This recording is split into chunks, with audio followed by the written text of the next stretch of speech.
യുഎഇയിൽ ലോട്ടറിയുമായി ബന്ധപ്പെട്ട തട്ടിപ്പുകളിൽ അകപ്പെടാതിരിക്കാനായി ജാഗ്രതാ നിർദ്ദേശവുമായി General Commercial Gaming Regulatory Authority യുഎഇയിലെ 3 ഓപ്പറേറ്റേഴ്സിന് മാത്രമേ ലോട്ടറിയും ബന്ധപ്പെട്ട പ്രവർത്തനങ്ങളും നടത്തുന്നതിനുള്ള ലൈസൻസ് നൽകിയിട്ടുള്ളൂ എന്നും മറ്റാർക്കും ഇതിന് അനുവാദം ഇല്ലെന്നും അതോറിറ്റി അറിയിച്ചിട്ടുണ്ട്. യുഎഇ ലോട്ടറിയുമായി പ്രവർത്തിക്കുന്ന ദ ഗെയിം LLC ആണ് രാജ്യത്തെ ഏക ലോട്ടറി ലൈസൻസ് ഉള്ള സ്ഥാപനം.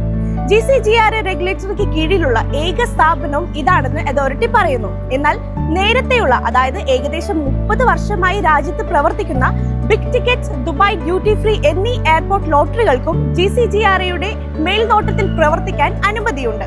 ഇതല്ലാതെ പ്രവർത്തിക്കുന്ന മറ്റൊരു ലോട്ടറിക്കും തുടർ പ്രവർത്തനങ്ങൾ അനുവദനീയമല്ല. അവയെല്ലാം അടച്ചുപൂട്ടാൻ ഉത്തരവ് ഇട്ടിട്ടുണ്ടെന്നും അധികൃതർ അറിയിച്ചിട്ടുണ്ട്.